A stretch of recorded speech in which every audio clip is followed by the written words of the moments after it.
Hey there guys, how's it going? Geektor from Joystick Junky here. Last week I had the chance to talk to Almir Listro from Overkill Software about the upcoming Crimewave Edition of Payday 2. So stay with me for some interesting facts about the PlayStation 4 and Xbox One version of the game. So my name's Almir Listro. I work as one of the producers at Overkill on Payday 2 Crimewave Edition. Yeah, this was done by us internally.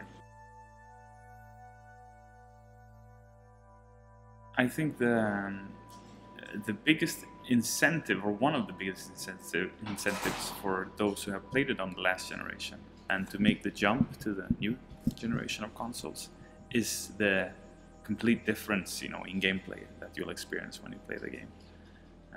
Reason being that we've added, 50 updates in total at the launch of this one. So having played the original one on the last generation consoles and playing this, I think it's going to be a completely different experience for someone who does.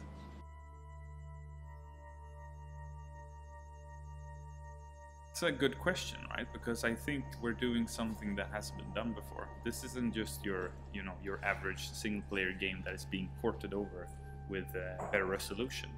This is a game that has 20 months of added functionality, or at launch anyway, a year worth of added functionality, a year and 4 months I think even.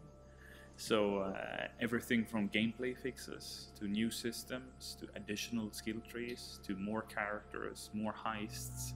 That's not just a port. That's a 1.5. It's the next level of the game.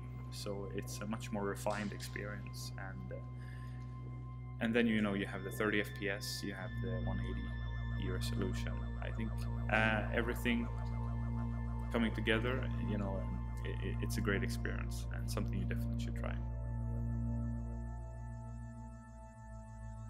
We couldn't support the old generation as much as we wanted to, sadly, because of technical difficulties and challenges and so on, right? Those consoles are a decade old, the specs we're working with.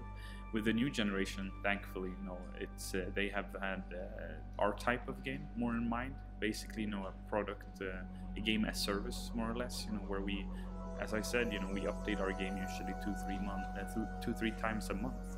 It's a lot of times, a lot of updates and so on, and a lot of added content. So we need the power in order to handle that, additional content.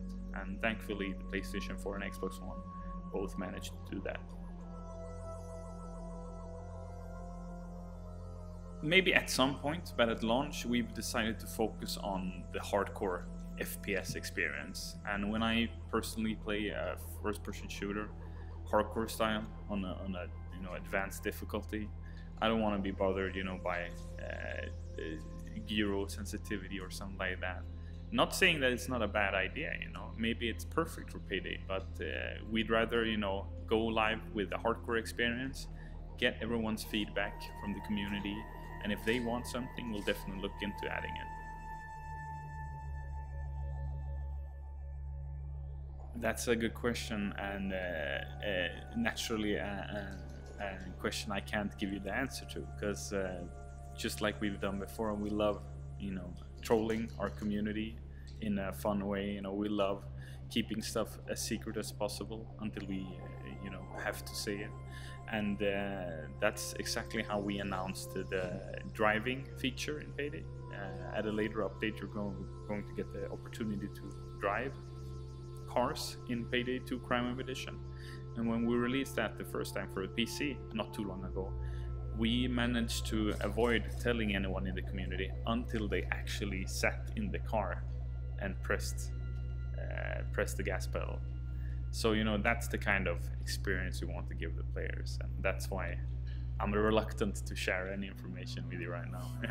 But we definitely we have 24 months more of cool stuff coming up.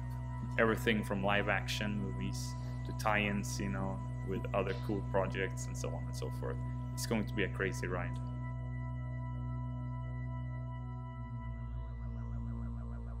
No, I don't care what the German government thinks or doesn't think. I think games are art.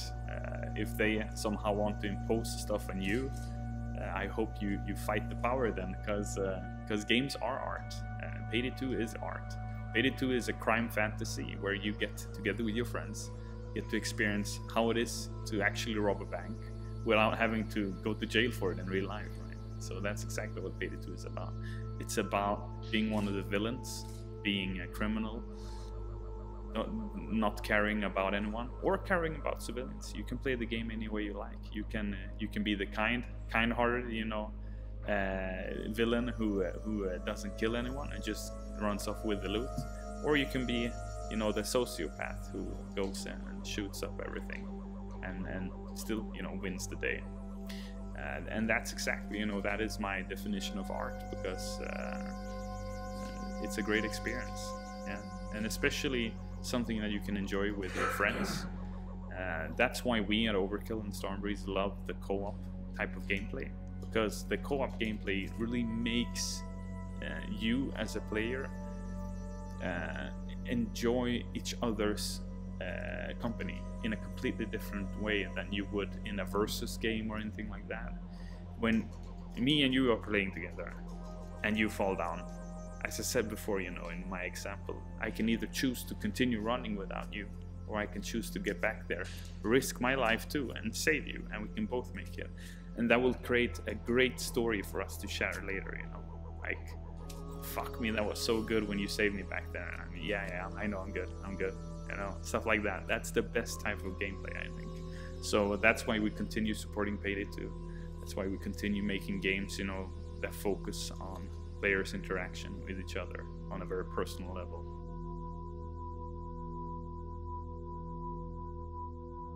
Yeah, of course we would. We probably wouldn't say it's exactly that, but we would say it's a jewelry heist in London, and we'd probably copy the exact same way they did it. And I think with us continuing doing the updates, maybe we'll do just that. Who knows? But only if it's fun gameplay. As game developers, I think we are very good at daydreaming, thinking how wouldn't it be cool if you could do this, or if you could do that. And that's exactly how Payday came to be originally. You know, the Overkill crew sat down in the old office and we're like, all right, what kind of game should we do? And suddenly someone popped the idea. We did a prototype. We did the first game. We did the second game. And, you know, 4 years later, here we are. And then you, of course, you know, you have stuff like, you have to have an interest for it.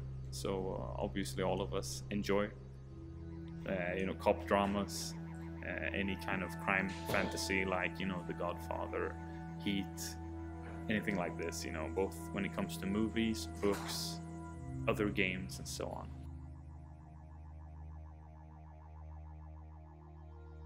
I would love to, there are so many, I would love to do a Japanese-oriented pack, you know, with weapons from Japan, classical weapons, you know, and because I think the community would enjoy that, because they enjoyed the historical pack, you know, weapons based from the Second World War, and they also seem to enjoy the Western pack that went live just last week with the weapons from the Wild West. And I would also love to see, you know, we can do with Payday 2, you have the comedic stuff like that, you know, where it's a bit more light-hearted, and then you also have the more serious stuff. I would also love to see like a throwback to the more serious stuff as well, like a heist or something like that, that is very serious. I would probably say Dallas, yeah. The team leader, the one who cares for the rest of them, you know, who makes sure he's always a step ahead of the crew. Yeah, that's probably the one I'd identify myself with. Well, that's I think the answer to that question is just what makes Payday so interesting, right? That Dallas probably would leave someone behind, or would he? Because on one part, you know, he's a criminal out for the loot, But in the other way, you know, he's part of the gang of the Payday gang, and the Payday gang sticks together, right? That's exactly why they brought old Hoxton back from prison. That's exactly why they do what they do, you know.